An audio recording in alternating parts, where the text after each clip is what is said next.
What's up, everybody? This is the Dark Urges Man here, and today I want to take you down by the river. Larian Studios has lit the internet on fire with their latest dating simulator, one that gives Super Seducer a run for its money. By all accounts, Baldur's Gate 3 is a slam dunk success, and it's now the highest rated PC game on Metacritic ever. There's a lot of games on PC. It has taken one of the top 10 spots for most concurrent players on Steam. On August 6th, apparently the game accounted for 28% of total player time on Steam. Pardon my French, but that's fucking crazy. As far as I've played, Baldur's Gate 3 has been an incredible game, and it is very refreshing. Squirrel might be the single most adorable creature you can recall in all your stunted memory. Oh. It would be ever so twee if it were climbing a tree. Twee? Do you always take on such terrifying foes? No studio is more deserving of this kind of praise than Larian, who has toiled in the mines for far too long. But we're not reviewing the game today. Instead, I want to focus on this small pocket of contrarians still holding out at Helm's Deep. I want to talk about this IGN video. Baldur's Gate 3 is causing some developers to panic. And the video is... it's pretty good? Wait, is this IGN? Are you sure? It's filled with great takes and actual insight and commentary into the game industry and not just giving away 9 out of 10 scores to every new release. Developers should be looking at what Baldur's Gate 3 did and trying to replicate where they can, not jumping up to defend games that are cramming in practices that fans are getting fed up with. He's right!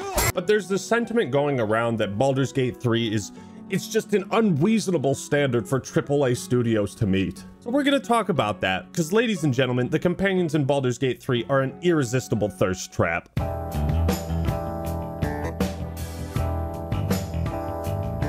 Luckily for me, I can resist their temptations and quench my thirst with AirUp, the sponsor of today's video. Have you ever wanted to drink plain water but have it taste like flavored? Well, now you can. AirUp has a specially designed water bottle that flavors water through scent alone. If you're someone who doesn't drink a lot of water during the day, you get a bit dehydrated, or you're worried about artificial sweeteners and extra sugar, this is the perfect solution for you. The pods are also super easy to activate. You can just pull up when you want flavor and push down if you want normal water. It's also great if you want to cut back on soda. We all crave sugar, and this is one of those really cool science tricks that can help you lessen your sugar intake. So go order your special AirUp water bottle today using the link in the description and pinned comment, and don't forget to use the code ACTMAN to get 15% off your entire purchase. And thank you AirUp for sponsoring this video. And now for something completely different. Ever since the days of Horse Armor and Oblivion, parts of the video game industry have gotten progressively greedier as time goes on. It's something that a lot of gamers are getting increasingly tired of. So naturally, as Baldur's Gate 3 was about to come out, we all wondered what the catch would be. Are there gonna be any dumb microtransactions? No. There are no in-game purchases in our game. We believe in providing a complete and immersive gaming experience without the need for additional purchases. Enjoy the game to its fullest without any additional costs or microtransactions. I don't believe it! This can't be right. Is this the prince who was promised? Well, the game's gotta be fucking terrible then. We've gotten to a point where it feels like in the AAA gaming space, like outside of Nintendo, the idea of video games being complete at release and just a one-time purchase, that idea is almost extinct. Even games that are just supposed to be single player can be completely broken at release. Well, with ethics like this, Larian, it's no wonder some game devs don't want it to become the new standard. Nah, just keep pounding those microtransactions in. Just keep shoveling that crap in there. You know what my first reaction is when a new game comes out?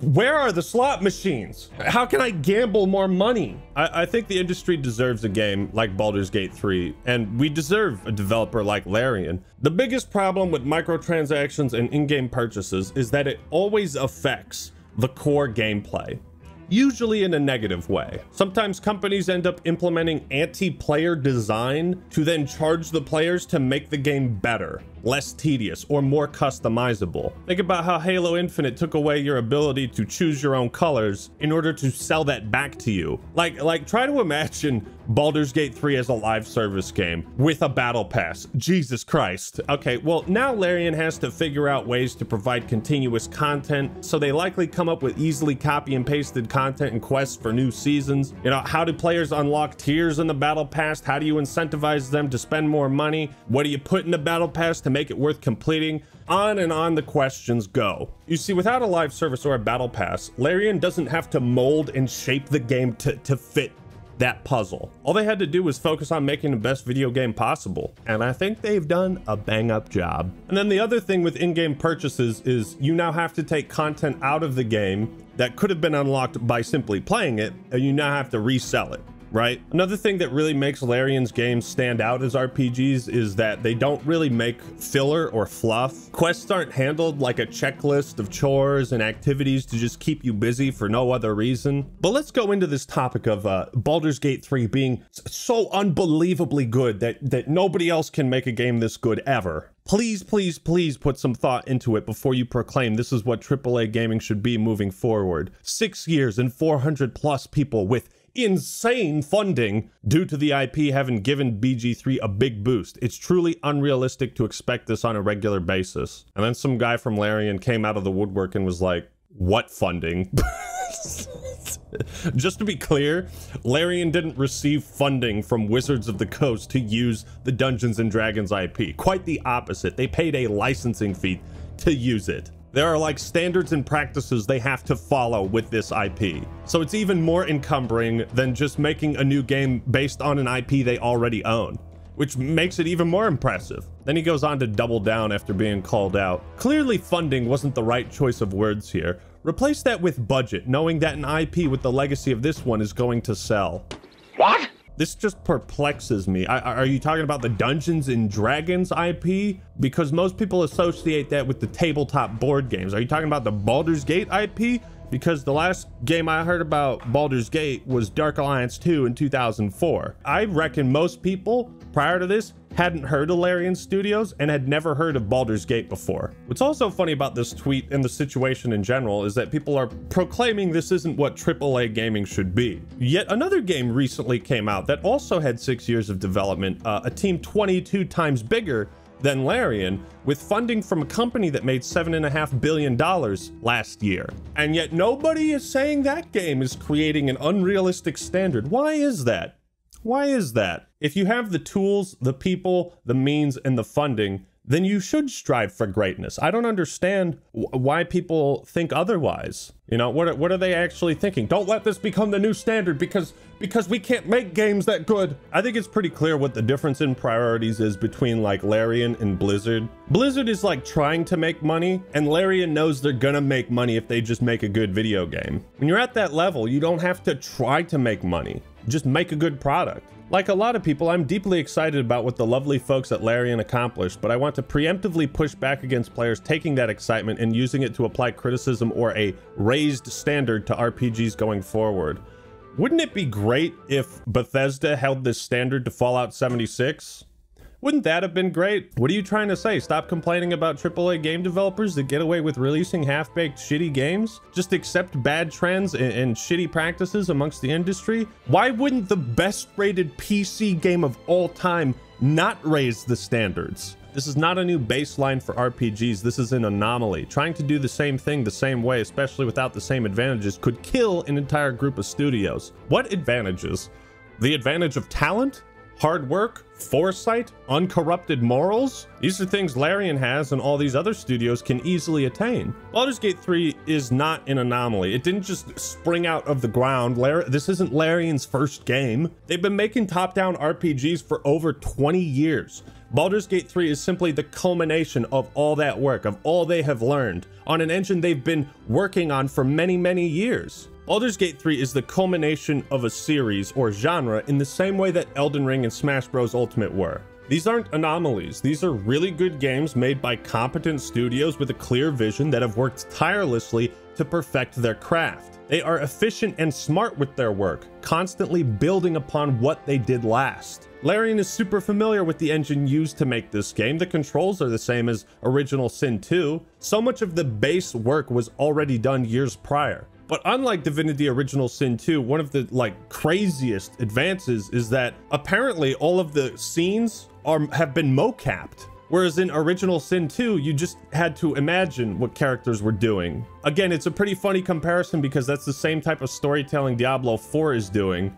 And then you look at Baldur's Gate 3 and it's just like, wow. But if you think about it, conceptually speaking, the older Smash Bros. Characters' movesets are pretty solid. And most of them didn't need any massive overhauls when it came time to make Ultimate. But you get what I'm saying? These studios work smarter. They don't settle for re-releasing the same game every year or tearing down the foundation and rebuilding it every 3 years. So that's why these games seem so impressive. Because to a lot of people, they haven't played Larian games. They haven't experienced these mechanics before. So it feels like it comes out of nowhere. I can't disagree with this one more. Whenever a game disrupts the industry and delights players beyond expectations, it absolutely raises industry and genre standards regardless of the why and how. Well said. We should celebrate landmark titles like this. Greed often breeds complacency, and once the profits start rolling in, you really see people's true nature. Do they want to do as little work as possible for the maximum amount of money? Do they still have the same passion? Does a guy with 1 million subs still have the same passion for his craft as a guy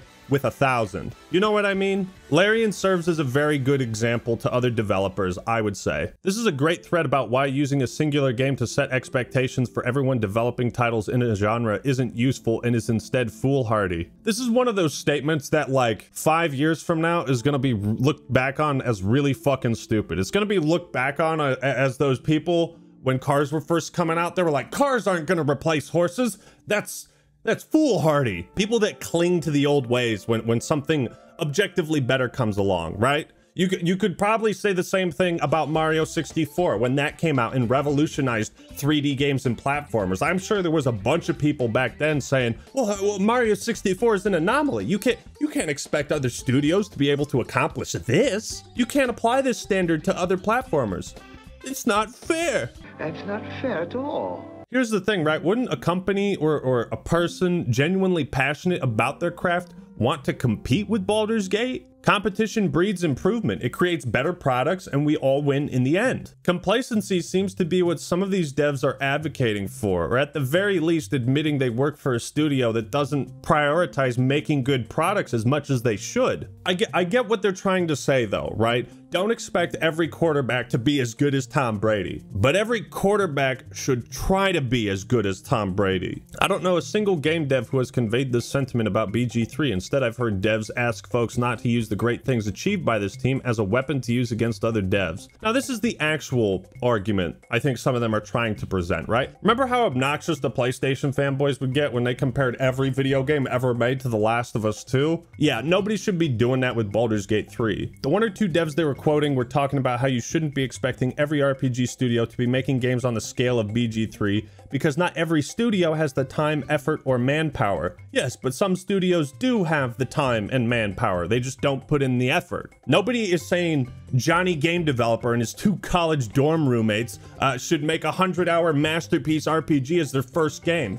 Nobody's saying that. I don't think people are saying that BG3 is the new standard, but rather it should raise everybody else's standards because a lot of other developers really fucking down in the ground, man. CD Projekt Red, Cyberpunk, Fallout 76, Bethesda. This is why Starfield has such high expectations behind it and why it will be such a disappointment if that game turns out to be a glitchy, bug-ridden disaster. So many of these other companies have the exact same tools and resources at their disposal at Larian.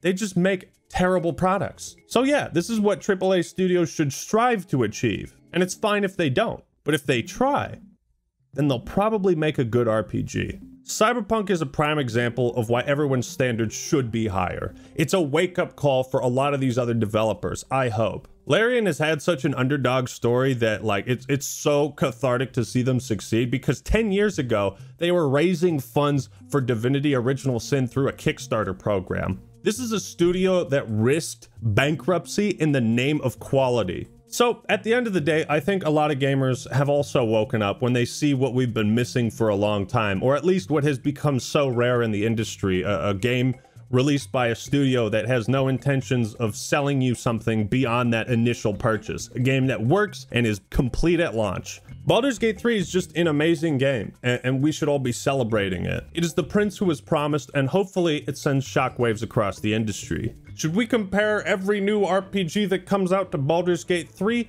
Probably not. Well, let's hope every new RPG in the AAA space tries to be as good, and that those companies try to be as pro-consumer as Larian. But thank you all for watching. Hope you enjoyed the video. Leave a like if you did, and subscribe to the Act Man for more awesome content. Don't forget to order your Air Up water bottle using my link in the description and pinned comment. Use code ACTMAN for 15% off. All right, everyone, that's all I got for today. This is the Act Man signing out. Peace.